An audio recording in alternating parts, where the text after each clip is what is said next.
niya, o minsan tayo konti, minsan tayo marami. Pero yung presensya ng Panginoon ko laging damadama talaga sa pasimula pa lang nararamdaman ko lagi tayo hindi tayo iniiwan ng Panginoon. Ang dami pagsuwag sa atin, may mga nagkakasakit. Marami ng himala ang ginawa ang Diyos, ang Panginoon dito sa rejoice. Kaya paano ka katalikod? Paano mo sabihin ayoko na? Kaya pagpatuloy din po tayo, patuloy natin panghawakan, pagmamahalan, pag-uunawaan, hindi man natin sila nakakasama. Hindi nila alam kung pinag-pray natin sila, pero totoo po ako sa Panginoon. Lahat po yan, kay kaibigan, kay kapitbahay, pinalapan na namin. Minsan, sabi niya, pati bansang Israel, bansang Pilipinas, pag-pray po natin dahil hindi natin po alam na bukas. Tulugan mo yung bukas, di ka na magising. At least, alam mo, alam mo na may naiwang kong maganda. Kaya yun po, lagi po ako talagang nakapasalamat sa Panginoon na kayanin po natin anumang pagsubok, kung anniversary natin, 25 years. Pero sa totoo lang, hindi talaga yung 25 eh. Nangyari na lang yan, naging 25 kasi 25 kami na ano ng Pastora Saida. 1980 kami na ano ni 20. Wala na ako. 2000. Ni Pastora Saida dun sa, saan doon nagpinit? San Mateo? Mateo. O, dun. Kami, buhay ka ate, kumpleto ka. Sabi ko nga, ano kami, punta kami na Rainforest. Nanariwa sa akin na naganap din yung anniversary namin sa Rainforest. May picture, ang daming tray-tray na isda, ang ate lahat. Ang dami namin lahat na provide. Kaya sabi ko, kung ngayon nangyari sa akin, kahit simpleng salo-salo, napakabuti rin Panginoon. Bakit? Kasi pinarana sa atin yung napakasayang sa isa pa lang. Maraming kasama, maraming salo-salo, may kainan. December, may mga papasko. Lahat naranasan, hindi mo masasabi na hindi namin naranasan yan. Tatayo tayo, lagi natin sasabihin, naranasan natin lahat yan. Palakpakan po natin ang Panginoon.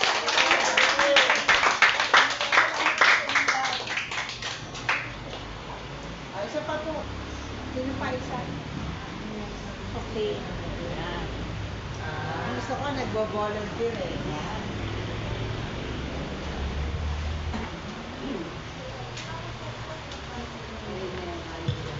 Pasalamat ako sa Panginoon dahil napakarami talaga niyang itinuro. Kasi nung dati katoliko pa lang kami, talagang parang okay lang, hindi ka magsimba. Saka talagang inaamin ko, talagang nakalimut ako sa kanya. Buti na lang ako nung niyaya kami ng ate. Una, ginawa niya muna, tinulungan kami pinansyal. Siyempre, magkakaroon ka ng utang na loob sa kanya. Hanggang sa nakakarinig na kami ng salita ng Diyos, doon unti-unti. Talagang habang nakikinig ka ng salita ng Diyos, talagang lumalalim ka sa Panginoon. Pasalamat din ako sa aking pamilya na palagi ko rin nakakasama. Bagamat siya Angela hindi nakaka-attend kasi sa na siya dahil paggabi siya palagi.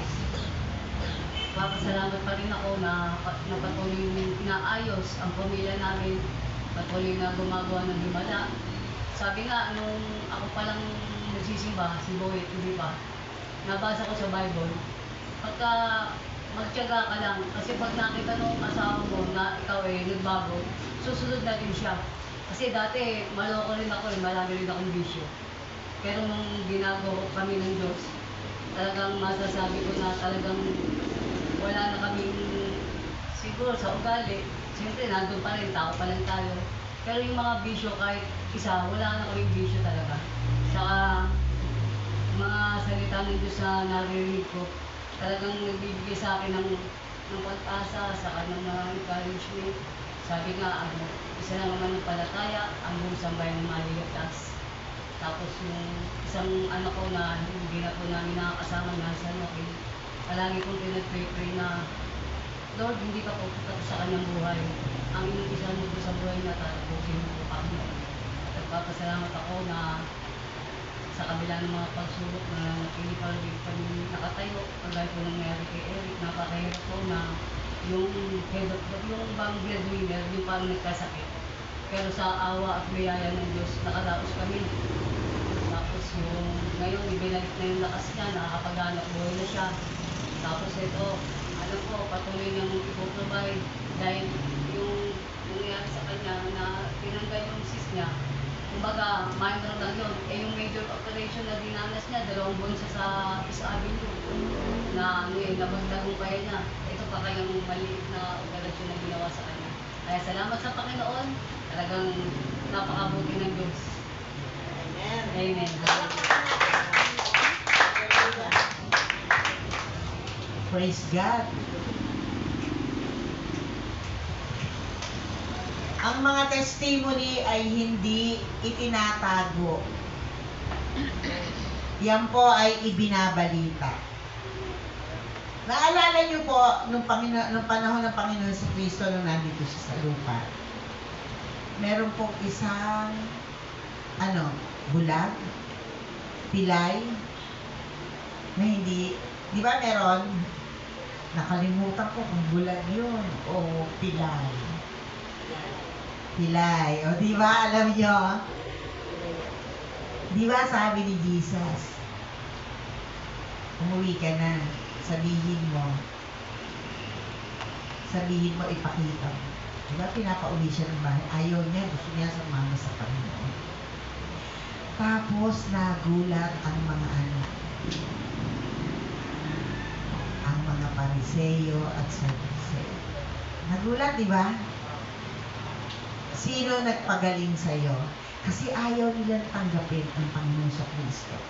Ayaw nilang tanggapin si Jesus. Na siya na yung Mesaya na hinihintay niya. Na siya na yung anak ng Diyos na hinihintay niya. So, makikita po dati dito na kakaiba.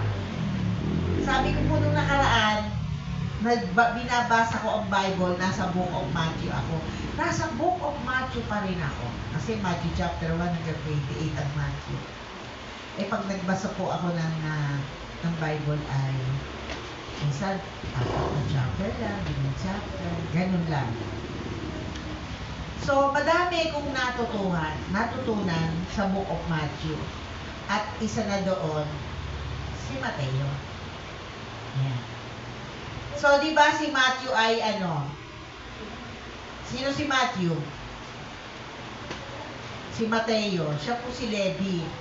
Isang tax collector. Di ba? Makasalanan. Si Mateo o si Matthew, ipinakita niya kung sino si Kristo sa buhay niya. Pinakita niya yun. Sabi niya, pinatunayan niya na si Kristo ay isang Mesaya at isang eternal King. Yan. So, bakit ko kayo pinag-testimony? Para ipakita sa iba na si Kristo lang ang gumawa ng lahat-lahat sa buhay. Amen? Sabi sa salita ng Diyos, sa Old Testament, sa Isaiah, tayo ay isang maruming basahan sa harapan ng Panginoon. Hindi tayo karapat-dapat sa harapan ng Panginoon. Pero dahil sa pag-ibig ng Diyos, dahil sa pagmamahal sa atin ng Diyos, ipinadala niya ang kanyang anak. Ang bawat testimony ng buhay natin, idinidisplay yan. Sabi nung kakaibigan ko, Kristiyano ka pala? Bakit? Dito sabi Kristiyano ako, nahihiya ako. Ba't ako nahihiya? Kasi may ginagawa pang hindi maganda. Marami pang tinatanggal ang Panginoon sa buhay. At hanggang sa oras na ito, marami pang tinatanggalan mo. Hindi kasi tayo perfecto eh. Sa pagbalik ng Lord, perfect na tayo. Minsan nga, nakakapag-isip pa tayo ng hindi maganda sa ating kapwa. So, hindi pa tayo perfect. Amen? So, makikita po natin dito, si Mateo. Nung binabasa ko, alam niyo po, ang Biblia ay paulit-ulit ko nang binabasa. Sabi ng isang head ko, ng unit manager ko, Tita, ano yung about business itong pinag-aaralan at sinishare niya sa amin. Sabi niya, Tita, ano ang take away mo? Sabi niya sa akin nung Tuesday. Sabi ko naman sa kanya ganito. Alam mo, yung tinuro mo, na ituro na yan sa amin. Sabi ko gano'n sa kanya. Marami beses ko nang narinig yan. Pero maraming beses din akong may natutunan. Sa pagbabasa ko ng Biblia, kahit maraming beses ka nang nagbasa ng Biblia, cover to cover nabasa mo na, still meron kang matututunan. Magpapakahayag pa rin ng Panginoon sa buhay mo. Magtuturo pa rin ang banal na Espiritu ng Diyos kung ano yung binabasa mo. At kapag nakikinig tayo ng salita ng Diyos tuwing linggo, tuwing Bible study, kapag paulit-ulit din, narinig ko rin, tinuro na yan eh. Di ba? Meron at meron ka pa rin. Bakit? Yung deep meaning and secrets of the word, nire-reveal sa iyo ng Panginoon. At alam niyo, nung binabasa ko itong Mateo, di ba, ang mga disciples ng ating Panginoon, nagsasalita ang Lord ng mga parables. Si Jesus, laging parables kasi yung secrets of the word, hindi nire-reveal sa mga hindi na unawaan ng mga Pariseo, ng mga tao na nakikinig at nakikisalamuha sa ating Panginoon Kristo. Tapos, sisikretuhin sila ng mga disciple. Sasabihin, ano po ibig sabihin ng sinabi mo kanina? Diba? So, habang ito ay binabasa ko, sabi ko, Lord, grabe, tinuturuan din ako ng Lord. Ganun pala yun. So, si Mateo, nung binabasa ko, si Levi, na isang tax collector, nagdaan ng Panginoon sa Kristo, naglalakad siya. At dahil si Levi ay tax collector, nakaupo siya sa isang upuan sa malawak na lugar. Nagdaan ng Panginoon, maraming sumusunod kay Kristo. Tapos, nakita niya si Mateo. Sabi niya, si Levi, yung tax collector, halika, sumunod ka sa akin. Alam niyo po ba, nag-struck sa puso ko yun nung sabi ng Lord, halika, sumunod ka sa akin. At habang binabasa ko, kasi siyempre basa, chapter 1, chapter 2, merong ibang tinawag ang Panginoon ng mga disciple. Sabi nung isa, teka muna po, babalik ako sa amin. May ipapalibing muna kami, sabi ng Lord, sabi niya sa Lord. Tapos sabi ng Lord, hayaan mong ang mga spiritually dead ang maglibing. Siyempre nagulat na, spiritually dead. Diba? Pero sa panahon ngayon, kapag may namatayan, diba nakikiramay tayo? Nakikipaglibing tayo. Walang masama po doon na spiritually dead. Marami po kasing tradisyon ang mga namamatayan. Ang mga hindi nakakakilala sa Panginoon. Ibig sabihin po, kapag tayo ay tinawag ng Panginoon, walang sandali ng Lord. Walang Lord, teka muna. Diba? Kaya pag tayo ay tinawag ng Panginoon, pag sinabi mong, yes, Lord, hayaan mong baguhin ka ng Panginoon. Amen? Hindi instant, hindi gradual, hayaan mong si Lord ang pumilos sa buhay mo. Ito ang nakita ko kay Mateo. Sabi ni Lord sa kanya, halika, sumunod ka sa akin. Alam mo, hindi naman sinabi ni Mateo na, Jesus, sandali lang ha, hindi pa ako tapos mangolekta ng mga tax ng mga taong ito. Yan, hindi naman yung sinabing gano'n. Nabasa niyo na ba yung Bible sa Matthew? Di ba? So, ang ginawa ni Mateo, tumayo. Halika, sumunod ka sa akin. Wala siyang sinabi doon sa mga kasama niya na, bahala ka muna dyan ha. Babalik ako pagkatapos tayo mag-usap ni Jesus. Wala siyang sinabing ganon. Basta tumuyo siya, iniwan niya yung ginagawa niya at sumunod siya kay Kristo. Ano po ang makikita natin doon? Total surrender sa ating Panginoon. Si Mateo, si Levi, kumbaga, yung tax collector. Ano ba yung tax collector? Di ba? Pag sinabing BIR, ano sinasabi? Daming under the table dyan. Lahat hanggat pwedeng pababaan, ang tax ng tao, bababaan. At sa Mateo, doon ko pa rin po nakita na nagtanong ang mga Pariseo sa alagad ni Kristo. Kayo ba, ang Diyos mo ba, ang guro mo ba ay nagbabayad ng tax? Parang ganon. Hindi naman totally sinabi nagbabayad ng tax. Ano sabi ng Lord? Nararapat naman talaga magbayad ng tax. So, ano ginawa niya? Inutusan niya ang isang alagad at pinapunta doon sa may pangpang. Pag minakita ang isda, buksan mo yung bibig niya. Tapos yung makikita mo doon na salapi o whatever, di ba salapi yun? Coins. Ibayad mo ng tax natin. Sino nagbabayad dito ng tax? Di ba? Ibig kong sabihin, lahat ng kabutihan na ginagawa ng ating Panginoon Kristo nung panahon nang narito siya sa lupa, lahat yun hinahanapan ng butas. Sinisilip ng mga tao ng Pariseo para siya ay hatulan na may kasalanan. Hirap nun, di ba? Parang ikaw, hinahanapan ka ng butas, hinahanapan ka ng kasalanan. Para may sabi, Kristyano ba yan? Ganito nga yan eh. Di ba?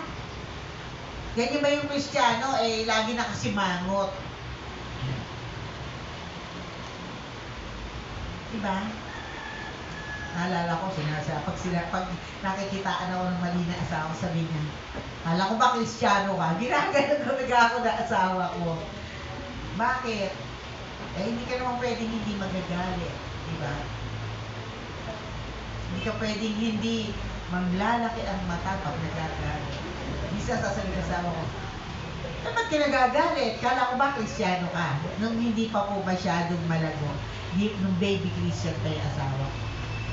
So, makikita po natin dito, pag sinabing Kristiyano, ang haba ng meaning ng isang Christian.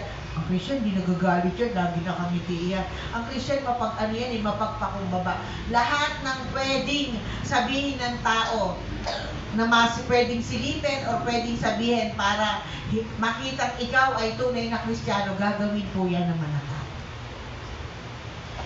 Tama man o mali, sisilipin yan ng mga taong hindi kumikilala ng tunay sa ating Panginoon. Amen? So, nung makita ni Mateo, nung marinig ni Mateo na, halika, sumunod ka sa akin, tumayo lang po siya, hindi siya lumingon, naglakad at sumunod sa ating Panginoon Kristo. Total surrender to the Lord. Tapos may kasunod pa yun. Ano ginawa niya? Inibitahan niya sa kanyang bahay ang mga alagad at ang Panginoon Kristo. Ang pag-imbita ni Mateo sa Panginoon sa loob ng kanyang tahanan, hindi lang yung total surrender. Inihain niya sa Panginoon ang buo niyang kabuhayan. Yun po yun. Inihain niya sa Panginoon ang buo niyang kabuhayan, pati ang kanyang pamilya. Yun po yung ikalawa. Kapag kumikilala ka at tinanggap mo si Kristo sa buhay mo bilang Diyos at sariling tagapagligtas sa iyong buhay, hindi lang yung physical mong katawan ang inihahandog mo, pati yung buo mong kabuhayan. Bakit? Kay Kristo sa ating Diyos nagmula ang lahat ng mabubuting bagay. Kaya ano man yung tinatanggap mo, yan ay galing sa Panginoon. Binigay niya, di ba? Pinapasok niya sa loob ng bahay. Sabi sa salita ng Panginoon sa Mateo, nung sabi niya, pinupahayuin niya ang mga alagad, sabi niya, huwag kayong magdadala ng kahit ano. Kapag may nag-welcome sa inyo, di ba? Kasi bakit? May mag-welcome sa loob ng tahanan. Lahat ibibigay sa inyo. Aasikasuhin ka. Sabihin niyo, peace be with you. Tapos, blessing ang sabihin nyo. Pero pag hindi kayo tinanggap, ipagpag nyo ang inyong mga paa. Sabi yun sa salita ng Diyos. Pero si Mateo, nung kinagabihan, invite niya si Jesus. Lord, invited ka ha. Punta sa bahay namin. Pati ang mga alagad mo. So, ano sinabi ng mga Pariseo at Saduceo? Mga nagkukunwaring mga magagaling sa salita ng Diyos. Bakit siya nakikisama din sa makasalanan? Hindi niya ba alam na ganito, ganyan. So lahat ng iniisip ng mga masasamang iniisip ng mga tao, alam ng Diyos. So ano ginawa? Sumalo ang Panginoon, nagkainan sila. At ano po ang nangyari? Pati ang pamilya ni Mateo nakakilala sa Diyos. So kapag ikaw na isang membro ng pamilya tumanggap sa Panginoon, automatic po yun. Kasama mo ang pamilya mo na makakakilala sa Panginoon. Amen? Kaya sabi nga ni Sister Tina, believe on the Lord Jesus Christ, you will be saved, you and your family. Amen? Hindi pwedeng maiiwan ang pamilya. Yun ang pinakita ni Mateo. Sa pagsunod niya sa Panginoon, pag-invite niya sa Lord, kasama ang buong pamilya. Lahat ng kabuhayan niya, ipinakita niya sa Panginoon. Bakit? Ay inibitahan niya sa loob ng bahay. Kapag inibitahan mo, di ba? Kapag, Lord, ini-invite kita sa buhay ko, sakupin mo ang aking buong pagkatao. Sa iyo pa lang yun. Kaya pag inibitahan mo ang Lord, para sa iyong pamilya, lahat para sa Lord na yun. Amen. Nakuha po natin. Ibig sabihin, hindi lang yung pamilya mo, mga anak mo, pati kabuhayan mo kasama doon. Kaya nga tayo nagtatides and offering. Bakit? Kasi yung kabuhayan natin, ibinigay din natin sa Panginoon.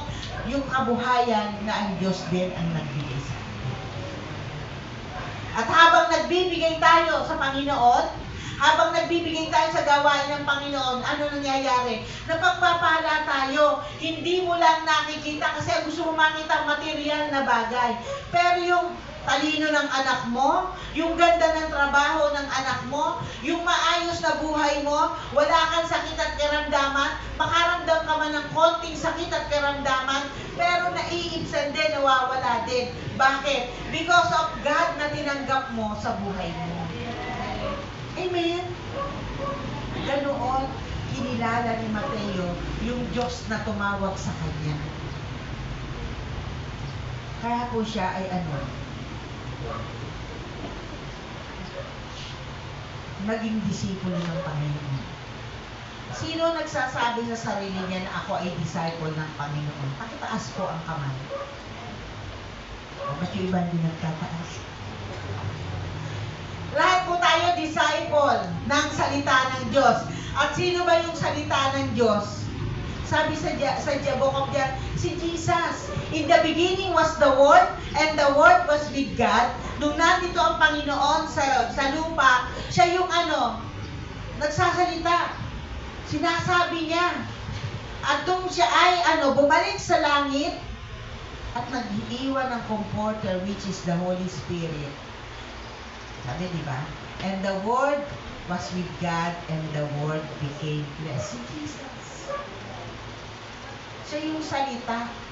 Kaya habang nakikinig ka ng salita ng Diyos, Si Jesus yun, na pinapapasok mo, yung salitang pinapasok mo, itinatanim mo, tinatandaan mo sa puso mo, nilalagay mo sa kaibuturan ng puso mo. Si Jesus yun. Kaya nga, kapag ikaw ay nag-iisip, meron kang problema at suliranin, napapayapa ka. Bakit? Si Jesus, nakasama mo, yung banal na spirito nakasama mo sa sarili mo. Siya yung nangungusap sa iyo. Amen? Minsan, nag-iisip ka, may bigla, ay oo nga, ba't di ko ba naisip yun? Bakit? The Spirit bears witness sa aking buhay. Tinutulungan tayo ng kapangyarihan ng Diyos para yung lahat ng gagawin natin maging tama sa harap ng Panginoon. Nilalagyan niya ng direksyon ang lahat ng ating gagawin at iisipin. Bakit? We are called to be the sons and daughters of God. Tayo yung anak ng Diyos na makapangyarihan sa iyo. Diba? May kwento sa Biblia. Nagtuturo si Kristo. Matthew pa rin po yun. Nasa book of Matthew lang po tayo. Sa Matthew pa rin po yun. Sabi ng mga tao, may tinatawag ka ng nanay mo tsaka tatay mo. Diba? Nasa templo siya, nagtuturo siya. Ano sabi ni Kristo? Father and mother and brother and sister, lahat ng nakikinig at sumusunod sa salita na binabahagi ko sa inyo, sila yung mga brothers and sisters, mothers and fathers. Ano po yun? Siya yung pinikilala, tayo yung pinikilala ng Diyos. Na kapatid natin. Tayo yung pinikilala ama at ina niya. Bakit? Yun yung sumusunod sa salita ng Diyos. Yung kumikilala sa Kanya. Kaya napakahalaga po ng Kristo na tinanggap mo sa buhay mo. Sabi ng isang mangangaral, Matthew 6:33, di ba? Seek ye first the kingdom of God and His righteousness. Kapag patuloy mong hinahanap ang Diyos, ano yung paghanap mo? Sa pamamagitan ng panalangin at pagbabasa ng salita ng Diyos. Yung righteousness, which is Jesus, yun yung pinaka-the best mong gagawin. Bakit? Kaya merong seek ye first the kingdom of God and His righteousness, and all of these things shall be added unto you. Hindi ka na mangangamba sa lahat ng pangangailangan mo. May sakit ka ngayon? Manalangin ka. Dumulog ka sa Panginoon sa panalangin. Testimony rin yan ni Sister Tina. Diba? Kulang ka? Nag-iipon ka na ng pang-enroll ng anak mo, kulang ka? Anong merong abilidad meron ka? Gawin mong kapartneran Diyos sa buhay mo. At patuloy na tutugunan Lord sa lahat ng pangangailangan. Sabi ni Sister John kanina, minsan nga wala kang pagkain eh. Pero may kumakato. Tita, ate. Diba? Alam ng Diyos yung lahat ng pangangailangan natin.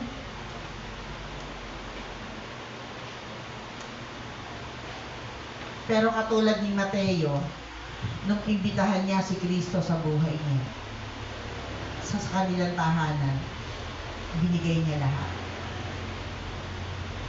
Ikaw, kapag ikaw ay nag-imbita sa isang kakilala mo, kaibigan mo, di ba lahat binibigay mo, naghahanda ka? Tapos, lahat ng laman ng rep mo na pwede mong i-offer, ibinibigay mo, di ba? Uy, alam mo, sarap dito ganito, sarap dito ganito. Dami-dami naman yan. Hindi, tikman mo, masarap to kasi in-order ko to, ganyan. Di ba? Malamang si Mateo, ganun din. Lahat. Palawangin pa natin. Masarap matulog pag tapos kumain. Masarap magpahinga. Siesta time, di ba? Siguro maaaring Lord, punta ka muna doon sa kwarto ko sa taas. Aircon doon, joke lang. Aircon doon. Magpahinga ko muna kasi ang layo ng nilakad nyo. Pati yung mga alaga. Di ba? Minsan ganun tayo. Lalo na yung mga galing probinsya. Lahat ino-offer mo. Para ano? Para ma-feel nila na tamang bahay yung pinuntahan niya. Si Mateo, pwedeng ganun din, di ba? Lawakan lang natin yung pag-iisip natin. Pwedeng ganun. Ibinigay niya lahat kay Kristo. Amen? Lahat ng pagkain, walang rep noon. Sige, nasa estante lang. Nasa drawer lang, di ba? Nandun lang sa lamesa. Sige, handa mo lahat. Handa mo lahat. Inihain nila sa mga alagad at kay Kristo. Kaya yung mga pariseyo, talagang mga chismoso, bakit sila kumakain? Bakit doon sila kumain sa mga salaran? Ganyan. Daming sinasabi sa Book of Matthew. Pero si Mateo, tingnan natin. Pagkatapos imbitahan si Kristo, naglingkod sa Panginoon. Amen? Kaya si Matthew, pinakita niya na kahit siya isang tax collector, pinakita na niya si Jesus ay ang kanyang Panginoon at Diyos. Pinatunayan niya na si Jesus ay isang Messiah at siya yung eternal King. Wala nang iba, wala na siyang ibang Diyos, magiging ibang Diyos sa buhay niya, kundi si Kristo lang na tinanggap niya sa kanyang buhay. Kaya yung pag-imbita niya sa kanyang tahanan, yun na yun. Yun na yung kabuuan na si Kristo ay kanyang Diyos. At sabi dito, nung sa verse 4, sa chapter 4, habang si Jesus ay nagsisimula ng kanyang ministeryo, di ba? Sabi dito, may Sermon on the Mount. Pinakita niya sa bawat tao na kapag ikaw ay maging maawain, mahabagin, Matthew chapter 5, yung Sermon on the Mount, di ba? Pinakita ng Panginoon sa Kristo, kapag ginawa mo itong mga bagay na to, ganito yung mangyayari sa iyo. Siyempre, hindi ko na iisa-isahin yung basahin nyo para ma-inspire kayo. Sabi ni Mateo, ang Panginoon sa Kristo, nagpakita, gumawa siya ng miracle. Ano yung miracle na yun? Nagpagaling ng may mga sakit at karamdaman. Nung bumaba si Jesus dito sa earth. Sino ba yung tinanggap mo sa buhay? Di ba si Jesus? So kapag nagkaroon ka ng karamdam ka ng sakit at karamdaman, kahit ako po, may nararamdaman minsan. Sakit at karamdaman. Minsan nga, ano pa ako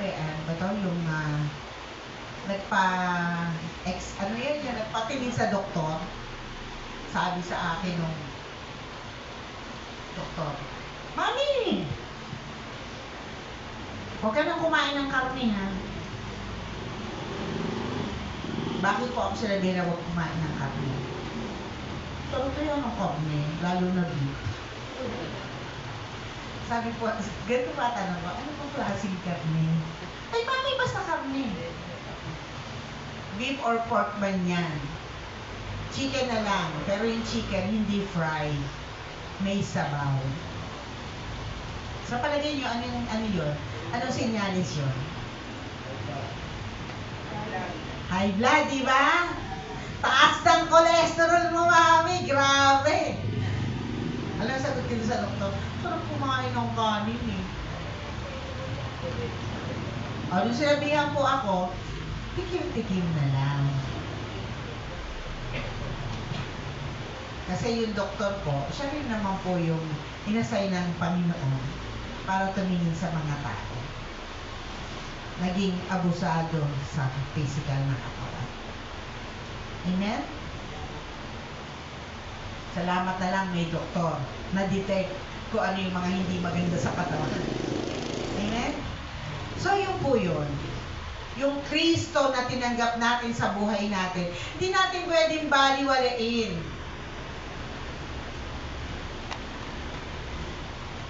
Sabi pa ni Matthew, Jesus teaches about the kingdom of God. Jesus encounters different reaction to His ministry. Ano yung ministry ng Panginoon? Diba? Magpagaling lang na may sakit. Magpakita ng mga miracles na pwedeng mangyari sa mga tao. Kaya nung bumaba dito siya sa lupa, nakita niya, kaawa-awa itong mga taong to. Kahabag-habag. Yun po yung naramdaman ni Jesus nung siya ay bumaba dito sa lupa. Nakaramdam siya ng kaawaan at kahabagan sa tao. Kaya tapos, di ba pag nag-pray tayo, Lord, kaawaan mo kami kahabagan. Katulad nung kanta kanina, tinagalog lang. For your mercy never fails me all my days.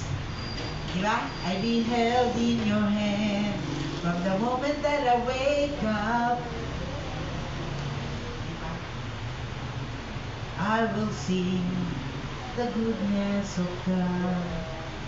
And all my life you have been faithful. Kinakanta niyo ba yun sa Panginoon?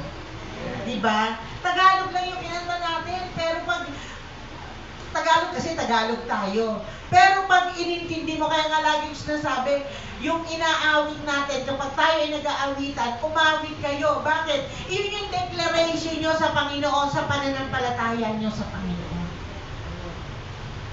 I love you, Lord lang. Mahal kita. Sinasabi mo nga yan sa asawa mo, sa girlfriend mo, sa boyfriend mo, nung hindi pa kayo kinakasal. Diba? Anong klaseng pagmamahal? Ay, yung pagmamahal nga ng asawa di ba? Minsan, magdadaw ko, mahal ba ako itong lalaking to? Pag nagagalit, sinisigawan ako. Sinabi ko po yun sa asawa ko. Bakit? Ba't mo ako sinisigawan? Asawa mo ako ba? Sinabi ko po yun. Bakit? Maghapon magdamag tayo magkasama, tapos sisigawan mo ako. Sumasama yung loob ko. Pero tayo, pag sinabi natin sa Diyos na, I love you, Lord. I love you, Lord. Sabi ng Lord kay Peter, mahal mo ba ako, Peter? Yes, Lord. Then, feed my... Iba-iba nga sinabi niya lamb, sheep. Hanggang umiyak si Pedro. 3 beses siya tinanong ng Panginoon. Bakit? Kasi pag sinabi mo, Lord, I love you, parang wala pa. Lord, I love you, mahal na mahal kita. Diba? Minsan, ikaw, nadadala ng sarili mong salita. Kasi habang sinasabi mong, I love you, Lord, nire-reveal ng Lord kung ano yung mga pinaggagawa mo sa buhay mo na hindi maganda at nakalulugod sa kanyang harapan. Diba? Habang tayo ay nakaluhod na lumalapit sa Panginoon, nakikita natin yung mga bagay na nagagawa natin sa harapan ng Panginoon hindi maganda. Amen? Pero ang sinabi ng Lord, mahal kita unconditional love. Na kahit minsan hindi ka nagpe-pray, kahit minsan hindi ka nagbabasa ng salita ng Diyos, na kahit minsan hindi ka dumadalo sa gawain ng Panginoon, na kahit minsan nag-iisip ka ng masama sa kapwa mo, na kahit minsan nakakapagpura ka, na kahit minsan nagre-reklamo ka sa Panginoon, pero hindi nagbago ang Panginoon ng pagmamahal sa iyo. Amen? Sige po, palakpakan niyo, Panginoon. Huwag po kayo mahiyang pumalakpak, kahit ba isa ka lang na pumalakpak sa Panginoon. Amen? Si Mateo, grabe yung pagkakilala niya. Isang mga makasalanan. Sino ba hindi makasalanan sa atin? Lahat tayo po ay naging makasalanan sa harap ng Panginoon.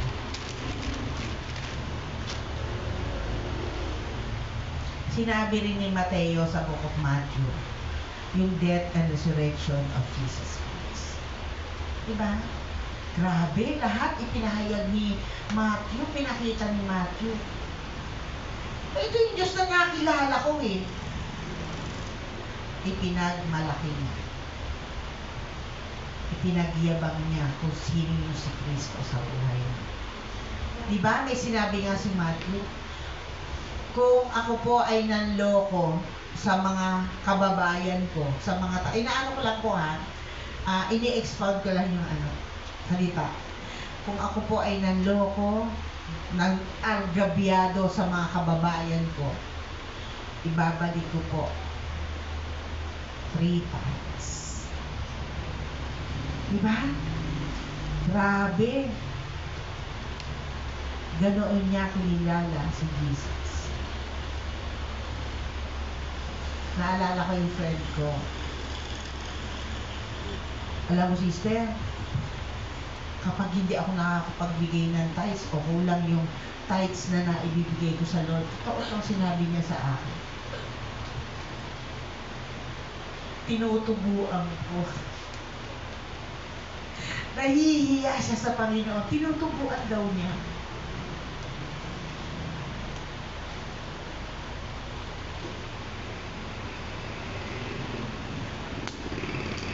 Di ba tayo pag nangungutang 20% minsan sa Bombay? Hindi naman ako nangungutang sa Bombay. Yung mga taong nakikita ko. Kung hindi man kayo yun, okay lang, pakinggan nyo lang po yung illustration ko. Di ba? Dahil hindi tayo kailangan natin ng pera, papatol tayo sa Bombay, papatol tayo sa 20%, 10%, meron pang meron sila sinasabing, ano ba yun? Yung short time, ayun. Oh, grabe. Minsan ako sa lending, pag nagtanong, ma'am, magkano tubo ng 10,000 sa 3 buwan? Kukwenta ko yung taas. Emergency lang, taas. Di ba? Ganon. So, praise God. Bakit? Nagpo-provide ang Lord. Amen? So, yung friend ko, gano'n sabi niya, alam mo, sister, kapag hindi ako nakakapagbigay ng buo sa gawain ng Panginoon, yung pinangako kong tithes is 10%. Kapag bawas yung tithes ko, tinutubuan ko yon ng 20%. Nakakahiya sa Lord. Kasi sa kanya yung 10%, totoo po yun, sinabi niya sa akin. Bakit? Ba't ko ba nabanggit ko? Thank you, Lord. Hallelujah. Si Mateo, nung imbitahan si Lord sa kanyang tahanan, kapag ikaw ay nag-imbita, kay handaan man yan, o anuman sa iyong tahanan, ipinipresent mo ang tahanan. Si Mateo, pinresent niya yung tahanan niya, pati ang pamilya. Kaya diba, may mga friends tayo, nakilala mo yung asawa niya, yung anak niya, alam mo kung ilan ang kwarto niya sa bahay, kasi kinukwento, inimbitahan ka kasi sa kanilang tahanan. Tama? Ay, alam mo itong rep ko, bagong bili ito kasi ganito, ganyan. Pag nagkukwentuhan ka, ilan ang TV mo? 3, kasi isa sa amin, sa amin yung mag-asawa, tapos yung anak kong tigisa, tapos tigisa sila ng di ba, kinukwento ko lahat kasi ka-close mo. So, si Mateo, ganun ang ginawa niya, inimbitahan niya si Kristo sa kanilang tahanan, at ipiniresent niya ang kanyang tahanan, ang pamilya niya. Ibig sabihin, ang buhay niya, ipiniresent niya sa kanyang pamilya. Nung lalangin ng Diyos, ang tao, ang unang-unang institusyon dito sa atin ay ang pamilya. At ang pamilya, nag-provide ang Lord ng food, shelter, and clothing. Yan yung main may nakailangan ma-provide sa isang pamilya. Shelter, clothing. Si Eva at si Adan, nung palayasin ng Lord sa Garden of Eden, clothing, nag-provide ang Lord ng clothing. Nung bago lalangin si Adan, nag-provide ang Lord ng food. Amen? Ay ang mga tahanan naman noong unang panahon ay mga tolda lang. Yung tolda, yung, di ba, pag may patay, may tolda. Gano'n. Kaya lang iyon, buo meron. Sa pagtanggap natin sa Panginoon, lahat ng sinabi mo sa harap ng Panginoon, ang kabuuan noon ay ang buong mong pagkatao at ang buong kabuuan mo sa harap ng Panginoon at ang pamilya mo. Kung ikaw ay binata o dalaga, ikaw, ang pamilya mo. Kung nag-asawa ka, ang pamilya mo pa rin ang anak mo. Walang exempted sa buong kabuhayan. Amen? Iyan si Mateo. Pinesent niya lahat sa Panginoon. Ang buong kabuhayan niya. Kaya sabi niya, Lord, babalik ko. Kung meron akong nadayang tao, ibabalik ko. 3 times. Amen? Si Mateo 3 times. Kung naloko siya ng 1,000, 3,000, dinawalan pa siya ng 2,000, 3 times eh. Sa atin, 10% lang. Amen.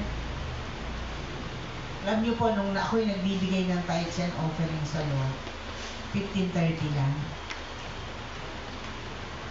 Pero ang panalangin ko po ay, Lord, i-bless mo tong business ko kasi ikaw ang kapartner ko. Ngayon, di ako nagbibigay ng 15:30 weekly. Yung 15:30, sweldo ng asawa ko, tsaka yung commission ko. Nadagdagan, weekly commission, sweldo ng asawa ko. At kung saan man nanggagaling yun, yung iba pa, basta binibigay ang ikasampung lahat. Amen. Bakit? Sabi ko, Lord, tinatanggap kita sa buhay ko bilang Diyos at sariling tagapagligtas ng aking buhay. Manahan ka sa akin. Ikaw ang magmani obra. Ipagpalain mo ako. Tapos nung pagpalain ako, hindi ko siya bibigyan ng para sa kanya. Hello? Amen?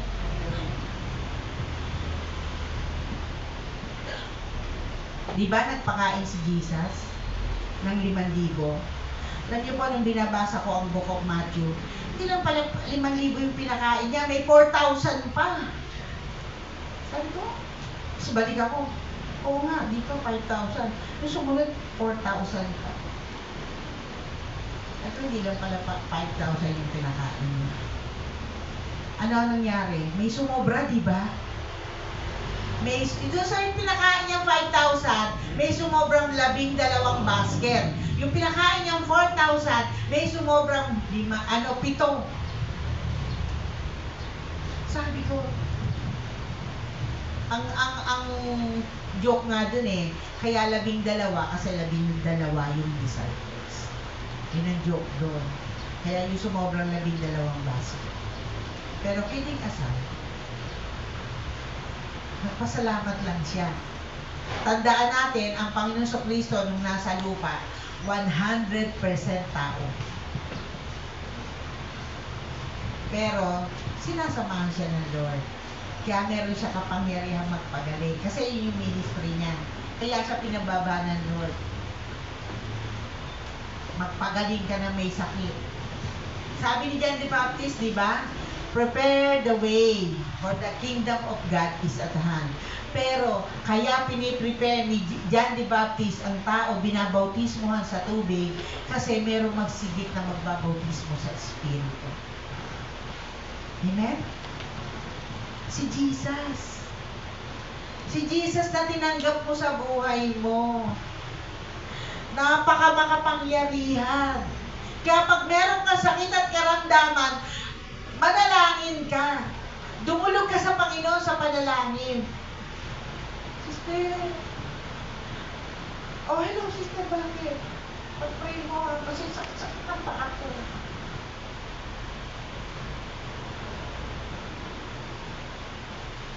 Eh, bawal ang, ano ba yun? Yung mga tinagtad na ano, na loob ng, ano ba yun, mga, ano ba yun? Bawal ang bopis, kain ka ng kain, kaya ang sakit ng paa mo. Umatake yung gout mo, yung rayuma mo, tama? Tapos, tatawag ka kay sister. Tatawag ka kay pastor. Pastor, sakit ng paa ko. Hello? Ikaw ang gumawa ng sarili mo. Ikakasakit. Tama. Pag sinabi ng doktor, sunod. Sister, nagme-maintenance ka na? Hindi pa. Eh sabi mo, mataas ang cholesterol mo. Sabi lang ng doktor, wag akong kumain ng karne ng baboy tsaka baka eh. Naman siya sinabing ano. Sabi po ng doktor sa akin, wala ka bang nararamdaman? Ini-ECG po ako. Wala ka nararamdaman? Wala po. Wala bang pumipitik sa puso mo? Wala po. Nagtataka siya. Kasi yung palang ECG, may 3 layer yan, tama? Pinagpa-ECG. Yung baba, blanco. Tapos yung dalawang taas, yung parang ganong-ganong graph. Bakit wala dito? Sabi niya ganun sa baba. Tapos bakit wala? Sabi sa akin nung tumingin, wala ka nararamdam? Wala po. Nagme-maintenance ba? Wala po. Amen? Kapag sinabing bawal, bawal. Nasa Biblia po yun. Amen? Si Mateo na isang alagad ng Diyos, pinakita niya, dinisplay niya kung sino si Kristo sa buhay niya. Amen?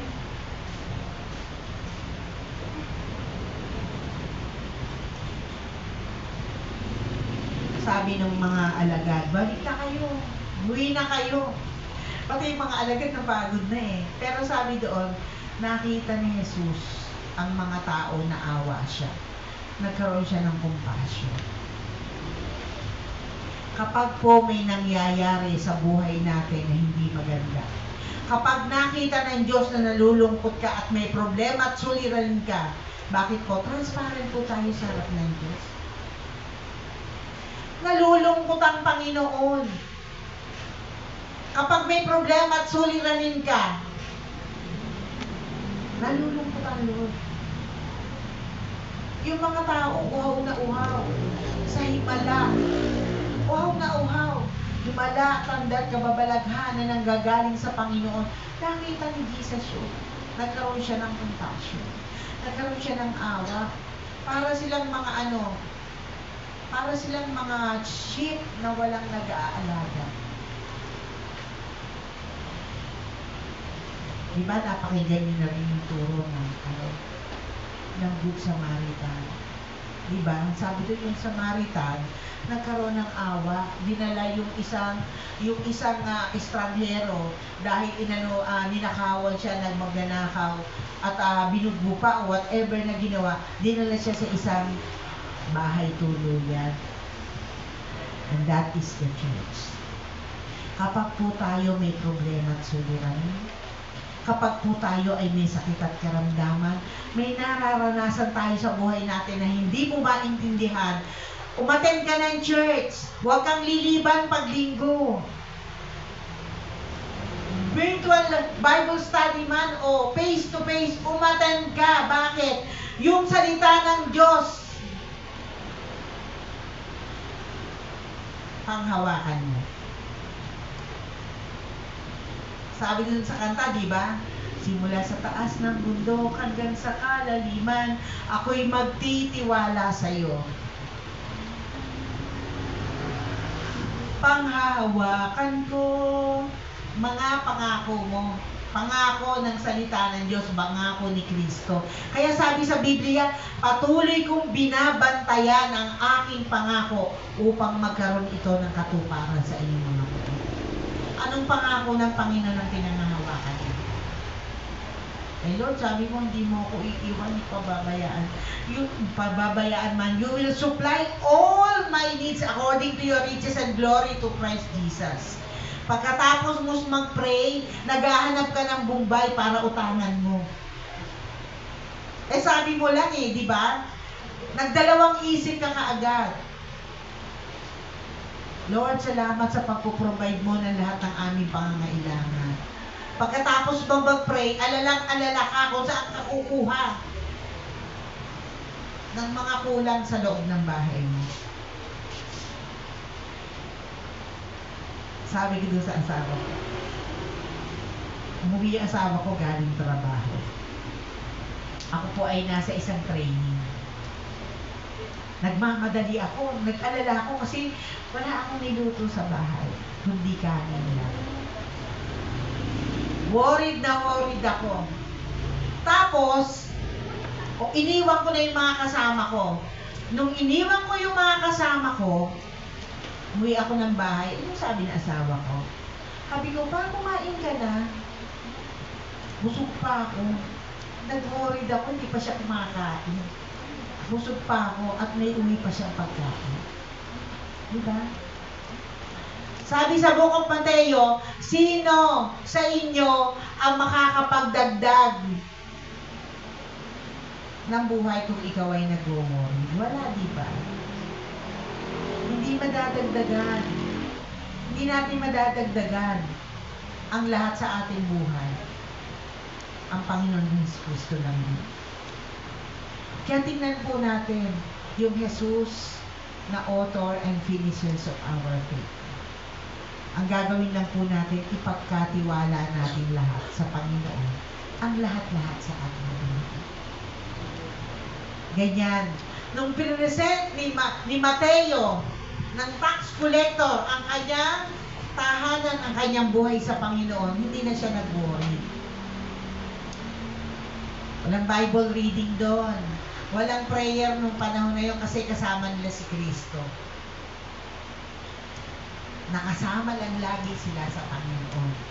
Sabi pa nga ng Panginoon, ano ba kayo? Mga walang pananampalataya. Kasi hindi nila tinetreasure yung lahat ng ginagawa ng Panginoon na nakikita nila. Diba? Sumakay sila sa bangka. Tapos, yung bangka, sinusway ng hangin. May ulan-ulan pa. Si Kristo, ano ginagawa? Ano ginagawa ni Kristo? Natutulog. Parang, tingnan ko kung ano gagawin ito mga. Tapos yung mga alagad, worried na worried kasi baka daw sila lumubog. Ginising nila si Kristo. Ano sabi sa amin? Tumigil ka. Tumigil. Nagulat sila. Ay, pati hangin, napapatigil niya. Tama?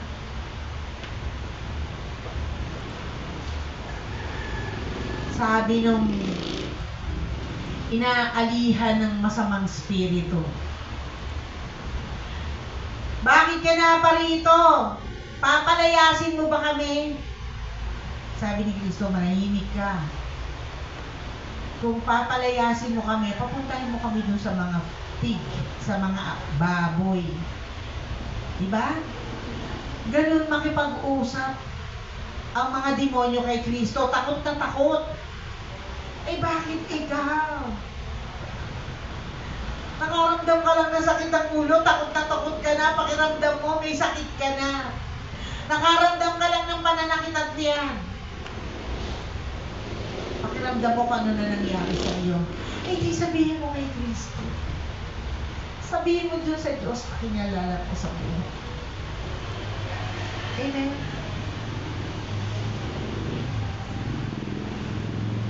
Ang Panginoon po ang Diyos na makapangyarihan sa lahat ang lumalang sa atin. Ano man ang mangyari sa ating physical na katawan, siya lang ang nakakaalam kung paano niya gagawin at gagawin. Parang yung nasirang tricycle, kanino mo dadalhin niya? Sa nagtitinda ba ng mga pyesa, spare parts? Hindi. Doon sa mekaniko, doon sa expert gumawa. Nasaan ang kotse mo? Nasa kasa, nasirain. Yung kasa, nandun yung mga expert na gumagawa ng sasakyan. May problema at suliranin ka, lapit kay Kristo. Lapit sa Diyos na kinilala mo at tinanggap mo sa buhay mo. Kaya si Mateo, hindi niya lang pinresent ang kanyang sarili, ang kanyang tahanan. Yung kabuuan ng kanyang tahanan, kasama doon ang kanyang pamilya. Pinresent ko. Sabi doon sa kwento, masaya silang kumakain. Bakit? Pati ang pamilya ni Mateo tumanggap sa Panginoon. Parang kayo rin lang yan. Pamilya. Dahil po ang unang institusyon dito sa atin, sa Pilipinas, at ang institusyon na ginawa ng Panginoon ay ang pamilya. Kaya mahalaga po ang bawat isa sa harapan ng Panginoon. Kaya kung may problema at suliranin ka, huwag mo nang naisip na lumayo sa Panginoon. Wala ka nang pupuntahan iba. Kung may sakit at karamdaman ka, lumapit ka lang sa Panginoon. At kapag pinagaling ka ng Panginoon, lumapit ka pa rin sa Panginoon, magpasalamat ka. May 10 na sumalubong sa Panginoon. Gusto nilang gumaling, may leprosy. Merong bumalik? Merong bumalik, di ba? Nagpasalamat. Anong sabi ng Lord? You are totally healed. Amen? Kaya kung ano man yung nangyayari sa buhay ng bawat isa sa atin, wala tayong gagawin, kundi lumapit lang sa Diyos. Pag nag-provide ang Lord ng pangangailangan mo, Lord, kailangan ko ng panggasto sa pamilya, pangmatrikula ng anak ko. Dahil sipag-sipagan ka, nakadil ka. Ano gagawin mo? Yung 10% ibigay mo sa Lord. Huwag mo ipang-shopping. Huwag mo panghanda. Magpasalamat ka muna sa Panginoon kasi yun ang gustong makita ng Lord. Yung pusong laging nagpapasalamat sa kanyang harapan. At habang patuloy ka nagpapasalamat, patuloy na kumikilos ang Diyos sa buhay mo. Bakit? Kasi grateful ka. Nagpapasalamat ka lagi. Di ba? Kapag may taong lagi nagpapasalamat sa'yo, sarap bigyan. Bakit? Kakatuwa itong taong to. Pag po ako nagbibigay, tama na yung isang pasalamat. Huwag mo na i-broadcast. Nahihiya naman ako ng ganun. Yung, alam mo, ito, bigay ito ni sister, ganito. Yung lagi na lang binabanggit, ayoko no, nabibingay ko. Bakit? Hayaan natin ang Diyos ang magpala sa atin. Tama na yung isang pasalamat sa taong nagbigay sa iyo. Pero, yung buong pusong pagpasalamat at paulit-ulit na pasalamat, yun ang gustong marinig ng Diyos sa atin. Amen?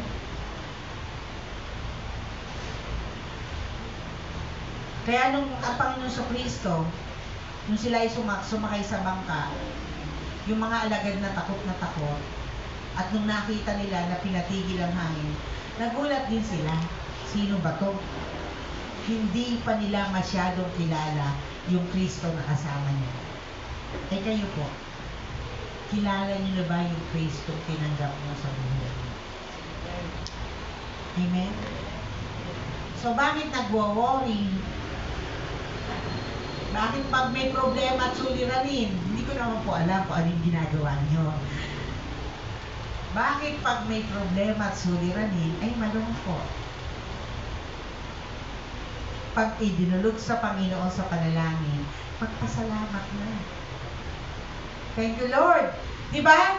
Eh pag nakita niyo pa nga si Brother Anthony po ay nagpupunta dito, tama? Hallelujah. Talagang tumatalong pa. Diba? Bakit? Dapat lagi tayong excited sa Panginoon.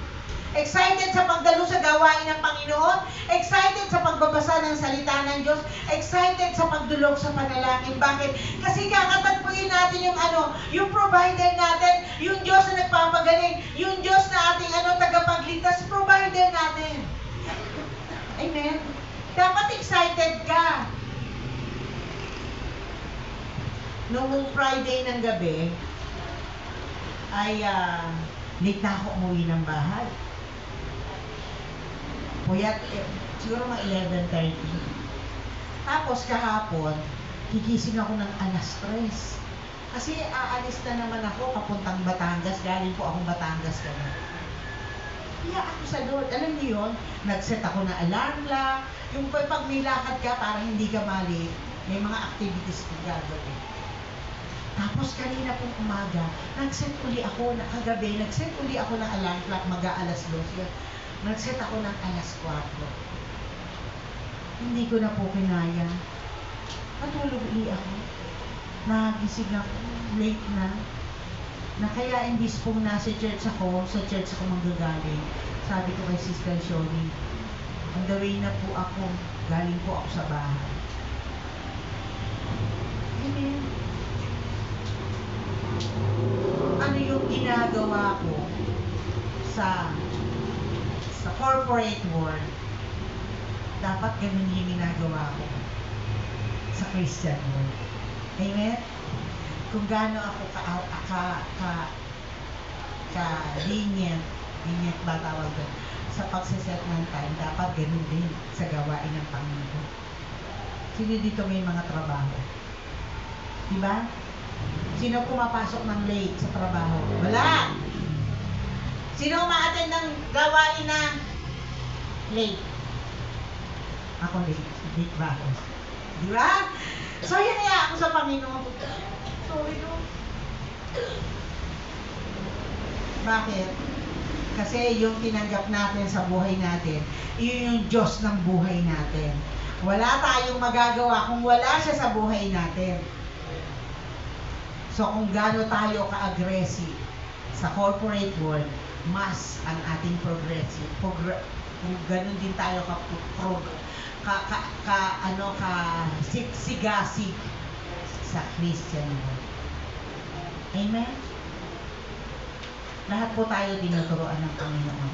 Kaya si Mateo, pinakita niya, ito yung Kristo na tinanggap ko sa buhay ko. Ito yung Kristo na na sa lahat ng landas na aking tatahakin, siya yung magbibigay sa akin ng tamang gabay. Sa lahat ng mga desisyon na gagawin ko, siya yung magde-decide kung tama o mali. Yan ay matatagpuan natin sa pamamagitan ng panalangin. Kaya minsan nga, pag nanalangin ka, may biglang, di ba? Tama nga, biglang dumating sa isip mo. Habang nananalangin ka, may pinagpe-pray ka, biglang pumasok sa isip mo yung ganung bagay. Ay, oo nga, ganun ang gagawin. Bakit? Meron po tayong Kristo sa buhay. Meron tayong banal na Espiritu na nagbe-bear witness sa atin para makita natin kung kalooban ng Diyos yung gagawin. Seek ye first the kingdom of God and His righteousness. Hindi po tayo righteous, pero because of Christ na pinanggap natin sa buhay natin, nagiging righteous tayo sa harapan ng Panginoon. Kaya pag sinabi mo, Lord, patawad ha, alam mo naman, tao lang ako, hello, tao nga tayo, pero tayo yung taong binanal ng ating Panginoon.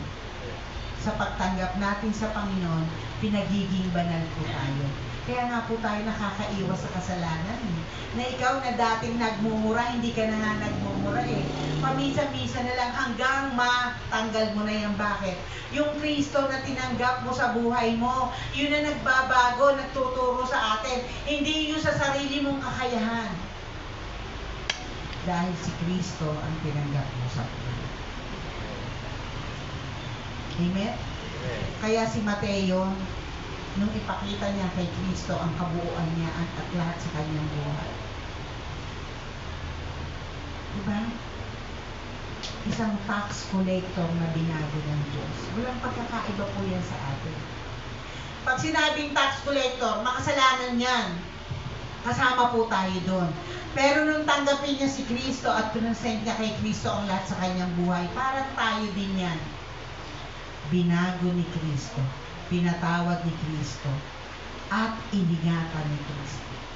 Amen? Yan po yung Panginoon na tinanggap natin sa buhay natin. Isang Diyos na dakila at makapangyarihan sa lahat. Kaya yung kanta, di ba?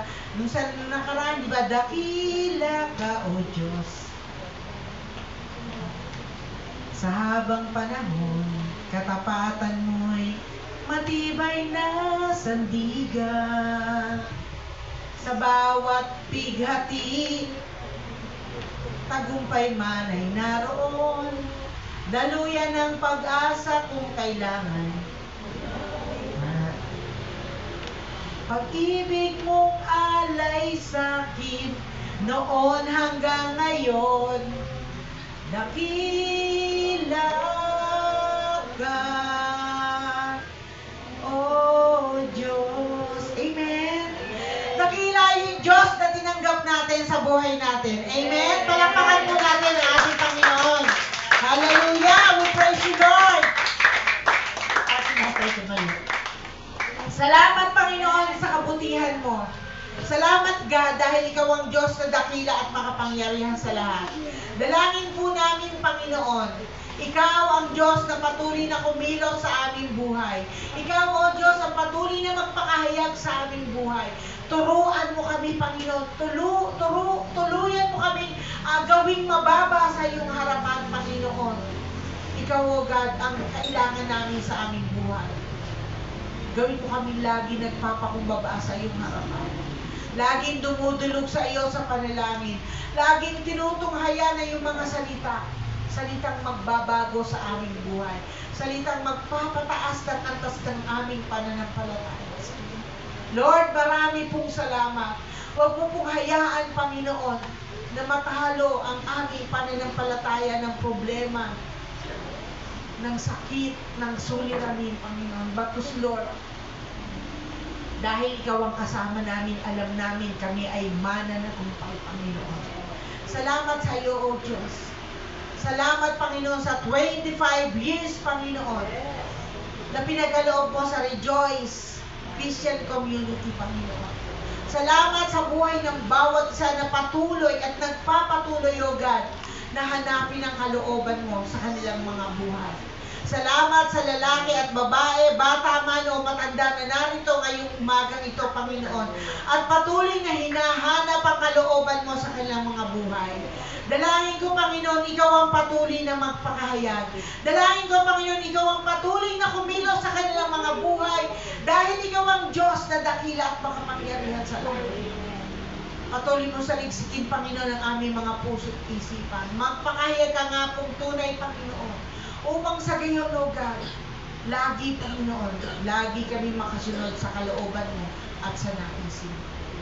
Hallelujah. Salamat po sa Panginoon. Tayo po'y umawit sa Panginoon. Hallelujah.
at makapangyarihan sa lahat.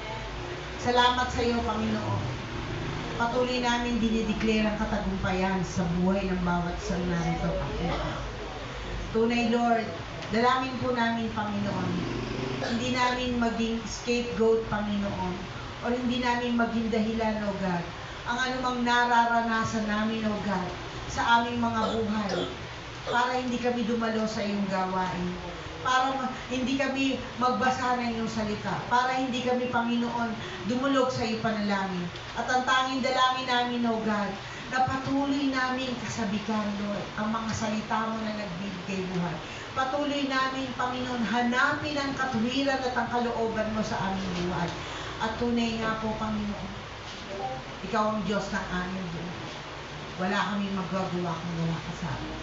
Salamat po, Panginoon, ngayong umagang ito, dalangin ko po, O God, patuloy na selyuhan mo na yung kapangyarihan ng bawat salita, bawat bahagi ng gawain to, O God. Abang salita mo na napakinggan ng bawat sa matalim sa kaibuturan ng kanilang mga puso. Hindi nila ito makalimutan.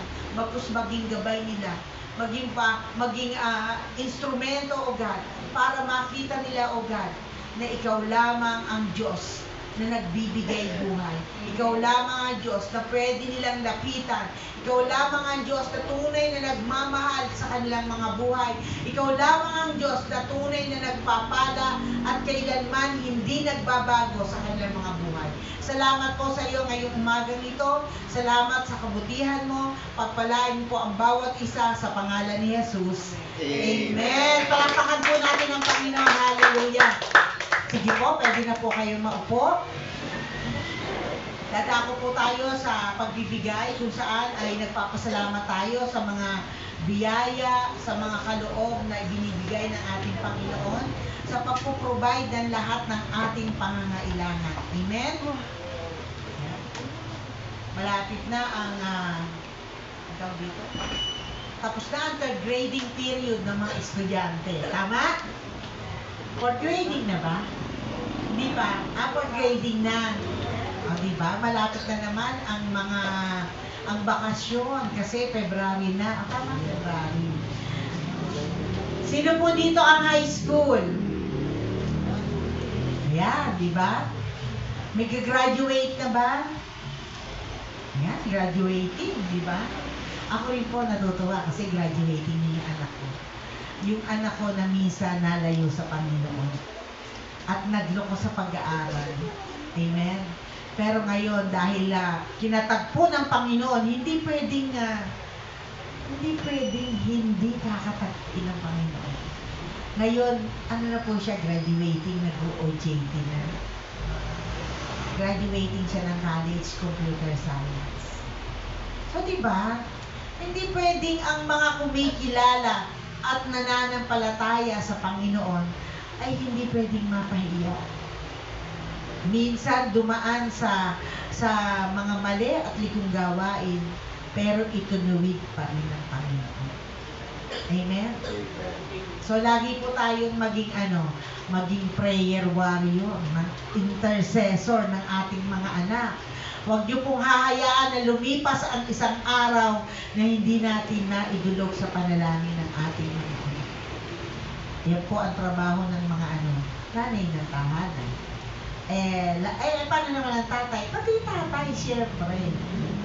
Pero masigit po yung mga ilaw ng tahanan. Kaya may sinabing ilaw ng tahanan. Ang mga anak ko, pag medyo medyo lumilihis, maayos ka. Ganun lang po ang binibitaw ko sa inyo. Diba? So tayo po, nakahanda na po ang ating offering. Tayo po yung manalangin. Panginoon, salamat po sa iyo. Salamat sa kabutihan mo sa bawat sa amin. Salamat sa mga biyaya at pagpapala na aming tinatanggap. Dalangin po namin, O God, na patuloy kang maparangalan sa lahat ng aming ibibigay para sa iyong gawain. At ito'y magsilbing pagpapala, inspirasyon sa bawat isa na tunay nga po, Panginoon, anuman, Panginoon, ang pangangailangan sa iglesia, ikaw ang Diyos na patuloy na humihipo at nagpo-provide ng lahat-lahat. Salamat po, Panginoon. Pagpalaan po ang bawat isa. At yung pong wala kakayanan pang magbigay, Panginoon, dalangin ko po. Bigyan mo po sila ng magandang trabaho, pagkakakitaan upang sa mga susunod na panahon, makapagbigay rin po sila sa iyong gawain upang sa gayon, ikaw ang patuloy na maparangalan sa kanilang buhay. Sa pangalan ni Jesus, Amen. Magbigay po tayo sa gawain ng Panginoon. May announcement po kayo. Announcement. Next Sunday po ay ang ating gawain, ang ating church anniversary sa Harvest Full Gospel Church. So mag-invite pa po kayo pero parang panghapon na. Amen? Panghapon na po kayo. So yung iimbitahin niyo po sa church, panghapon na po. Alas 3 ng hapon po ang start. Pero yung mga pang-umaga ay alas 9 na umaga. So, wag na po kayong mag-attend ng matin sa umaga. Sa hapon na po kayo. Yan. Ano pa po? Ano pa po? Meron pa po ba ang ating missionary offering? Ayan. Bakit po tayo may missionary offering? Mahirap pong maglakad pag nagmi-mission. Sipin niyo po, pag-missioning ko kayo sa Tacloban, paglalakarin ko kayo. Amen?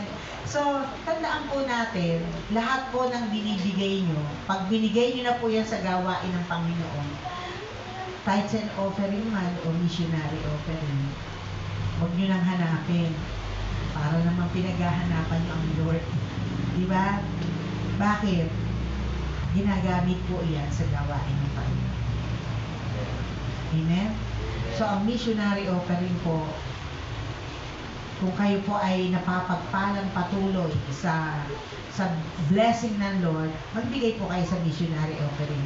Kasi, yan po ay mahalaga. Minsan po, nakasama po ako noon, kaming dalawa ni Sister Shoni, nagpunta kaming Pampanga.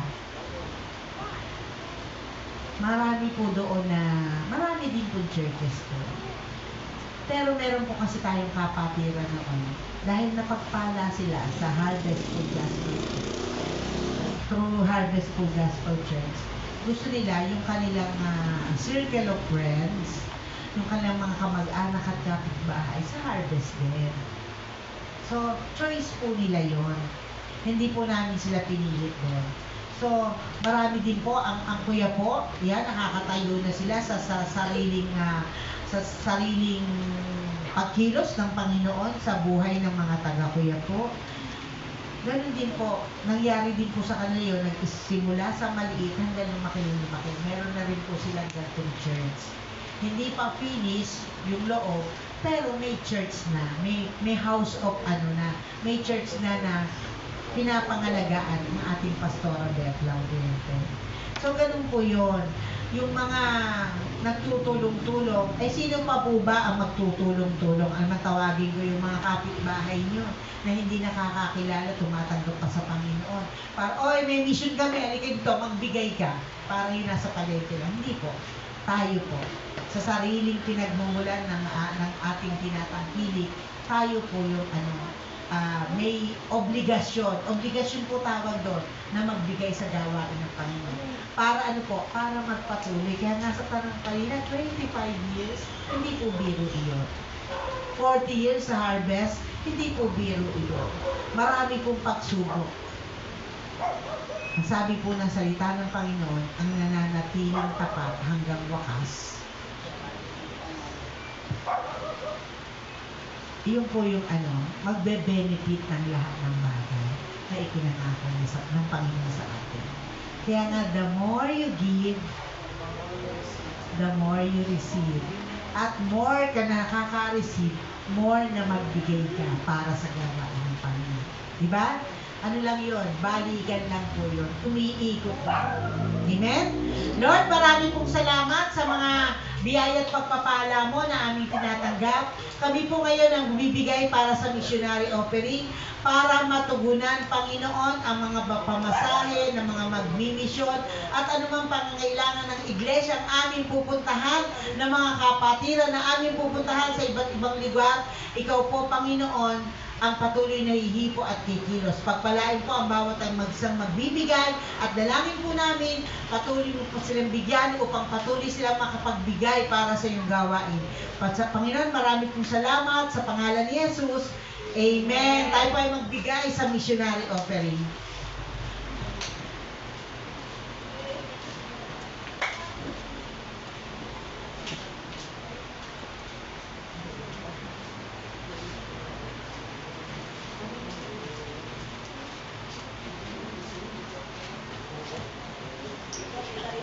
Sa linggo po, doon tayo sa harvest.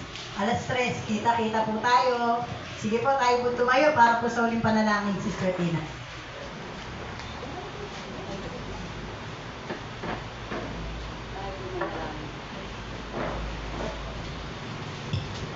Panginoon, maraming salamat po sa katatapos pang gawain sa tanghali ito. Maraming August, maraming salamat po sa itong bagay na aming natutunan sa araw na ito. Salamat po sa taong ginamit mo, Panginoon, upang magpahayag sa amin, Panginoon, ang gusto mong sabihin sa amin, Panginoon. Tuloy na August, pagpalain mo nga po, Panginoon, ang buong sambayan ni Sister Irene sa aspect ng kanyang pamumuhay, O Diyos. Patuloy, O Diyos, na magamit mo ng malakasan. Salamat sa kanyang buhay na patuloy po siya napukumit sa iyong gawain, Panginoon. At nagpapasalamat din po kami sa lahat ng mga taong narito na umattend, Panginoon. Tuloy nga, O Diyos, alam po namin na hindi po mawawala ng kabuluhan. Lahat po ng aming narinig sapagkat ito po ay magdadagdag sa aming kaalaman. Lord, patuloy pong namin pinataas sa iyo ang Rejoice Christian Community Church. Dahil po namin, O Diyos, na patuloy niyo pong ayusin ang aming gawain na ito ang nagtatag sa lugar nito, Panginoon. Magligtas ka po magbango ng maraming kaluluwa. Lord, gawin niyo po kami tagapamalakay ng mga kaluluwa sa lugar na ito, Panginoon. Na magamit po namin ang talento, pinagkaloob sa amin, Panginoon, sa paglilipot sa iyo, Panginoon. Mag-bless up ka po, Panginoon, mga manggagawa, mga na mag-uumit sa iyong gawain, Panginoon. Tuloy nga, O Diyos, palagay din po kami. Hindi lamang po sa bilang, maging sa aming pananampalataya sa iyo, Panginoon. Maraming salamat po, Panginoon, sa araw na ito. At sa darating po na susunod na mga araw na kami po ang yung salita ang magiging inspirasyon namin, Panginoon. Patuloy po ipaalala sa amin lahat ng mga natutunan namin sa araw na ito. Salamat, Panginoon. Sa ito ang pinamataas sa papuri, pagsambat, pagsasalamat sa pangalan ni Jesus. Amen.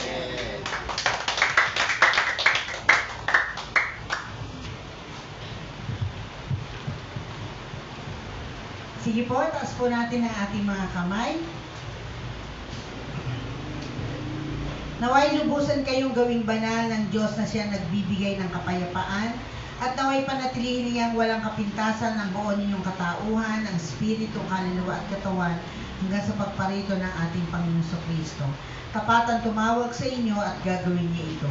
Sumainyo nawa ang kagandahan loob ng ating Panginoon Kristo. Amen. Tapos na po ang ating gawain. God bless po sa inyong lahat.